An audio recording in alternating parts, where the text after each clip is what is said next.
On August 21st, 1993, Robert and Carolyn Blaszek, their daughter, and their 6-year-old son, Jordan, were visiting their uncle's ranch in Granby, Colorado, when they were reminded how important it can be to trust one's instincts.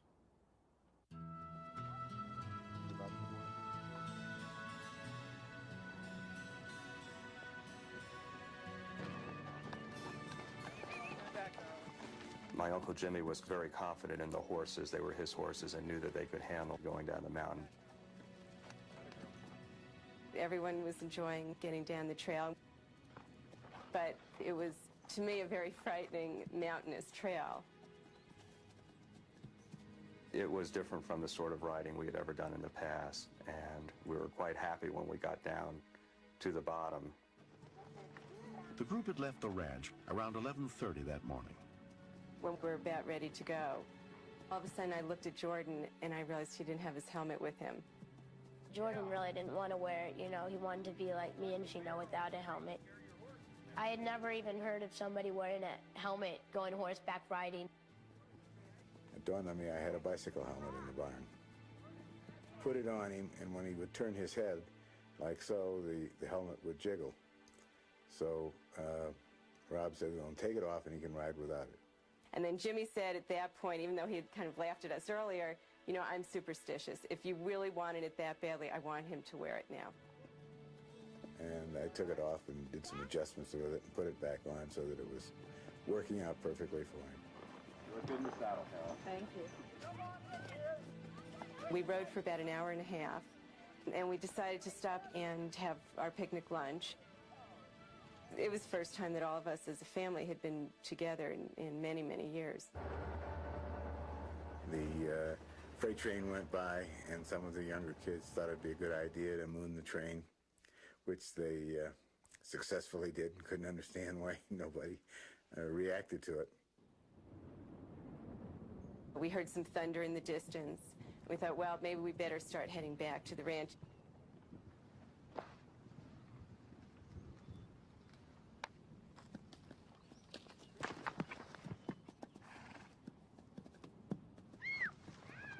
Matt! Help her! Ow! Jen!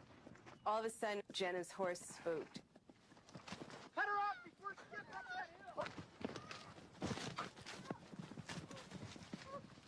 Whoa. I was watching that happening, and sort of in shock.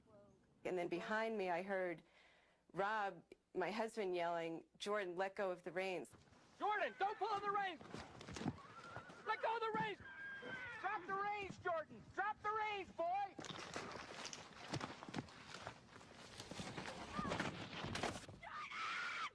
I heard a crunch that is a sound that just permeates my being. And I just saw this little lifeless body there, and I knew he could not be possibly alive. All we heard was a very loud crunching sound. Hearing that sound was the most awful thing I've ever heard in my life. Jordan, go to work. Jordan. I saw just a flicker of life on his face, and I realized he was alive. But I really believed he was paralyzed and probably would be the rest of his life. And I just kept thinking, well, I'm going to take care of him, his whole life. When we continue. Where's he going? I thought, my God, this is it. We're stuck here. Now nobody's going to be able to help us if that helicopter can't land. Right. It will take 18 hours of intensive surgery to remove a 200-pound tumor from Lori's body.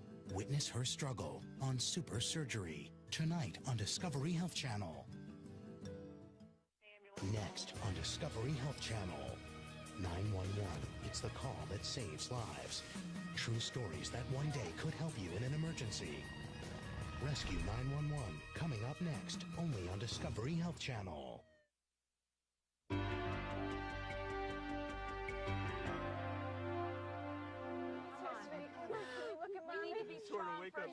Marna had had some training as a nurse. And Jimmy said, how is he? And Marna said, get on your horse and ride back and get a helicopter. Jim Baer headed back to his ranch with his grandson, Matt. Come on, Matt! I was so scared about Jordan that I tried not to think about the situation with him because I subconsciously just knew he was going to be dead when I got back down there. Jordan was starting to come to. At that point, Marna said to us, look, we have to keep him as still as possible. Right here. Mommy's right here, baby. We're right here with you. And then he just got more and more and more hysterical, and it was so frustrating to me because I knew that if I could just pick him up and hold him in my arms, I could calm him down. But I knew I couldn't do that. Mommy's right here, sweetie. Mommy's right here. I don't know how we did it, but we got up the mountain in like 17 minutes, and it's like a 2-hour ride. Matt, take the reins, walk these horses. 911, what is your emergency? I have a horse accident. I have a rider who may have a concussion, a cracked skull, or a broken neck or back. I'm going to need a helicopter. Okay, where are they? Fraser Valley. The rider is in a clear pasture. What's hurting? What's hurting? Oh, he's gonna hurt. We could see that there was a piece of the helmet that was digging into his head. I'm going to take it off. Don't move, okay, honey? Can't move. Okay, I'm gonna hold his head and immobilize his neck. You slip it off gently, slowly. Don't move. Don't move, baby. Don't move. Okay, sweetie. Please, don't move. When we took it off, we were kind of in shock because it seemed like hundreds of pieces of helmet.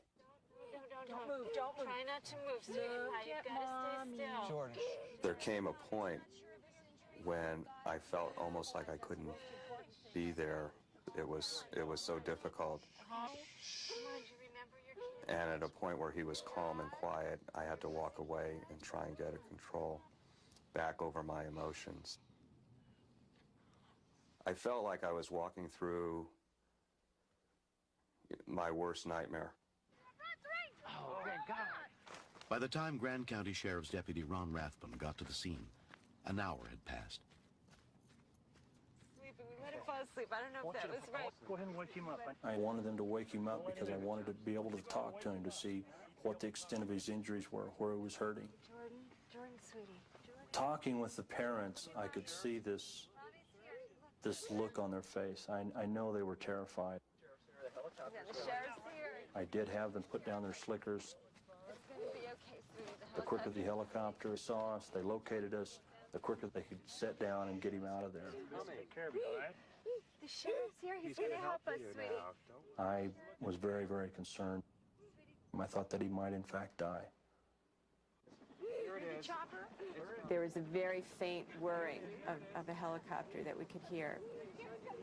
And I just was so grateful. I was just so thankful. I thought, oh my God, they're coming, they're coming.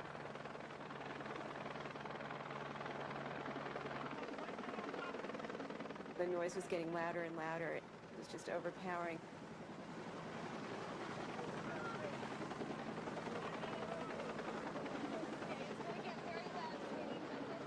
And all of a sudden I heard it take off.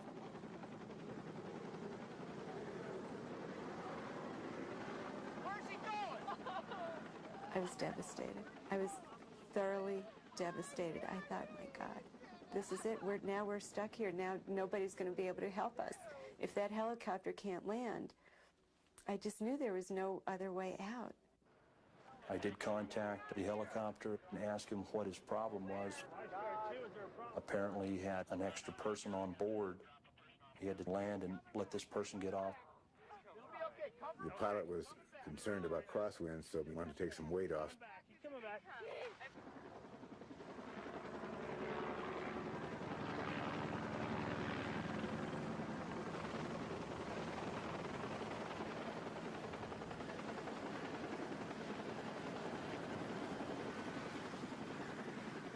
The Flight for Life helicopter arrived from Denver about an hour and a half after the accident. A Grand County ambulance unit also got to the scene, including EMT Jason Sheese. I was concerned for the child because any head injury is serious. The body's just not made to withstand the force of a horse falling on your head.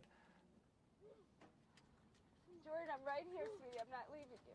Okay, oxygen, and we're up. Okay, wait. I remember this man turning to me and saying, meet us in Denver. And I started screaming and begging him and saying, please, that's a baby. You can't take my baby away. And the paramedic said to me, I can't let you on the helicopter because that would mean I can't go. And I said, you're right.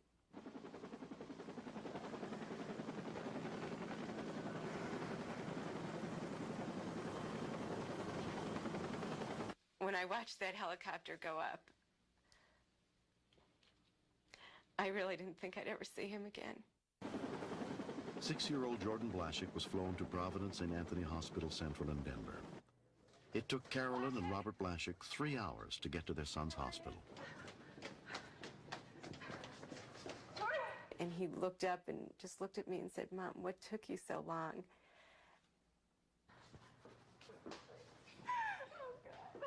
Hi, sweetie pie. And I was just feeling so awful, knowing what he had been through by himself. Hi. Are you Jordan's parent? The neurosurgeon came in, and his first question to us was, what made you have him wear a helmet? He said, nobody around here wears helmets. And we said, I guess partly we're city slickers. So can we stay with them? And he just said to us, well, you've got to know that helmet saved his life. It absolutely saved his life. Although Jordan suffered a broken leg and a skull fracture, there was no brain damage. He has completely recovered. Sometimes I think that I have a whole life ahead of me. I think I'm one of the luckiest kids alive to get past that. The fact that Jordan survived and is totally okay has completely changed my life. I think about my good fortune every minute of the day now. I love him so much. And there are moments when I look at him and I watch him just being himself and having fun and being adorable, and I just cringe when I think how close I came to losing him. I like to say thank you to all the people that helped me stay alive, and they were very brave.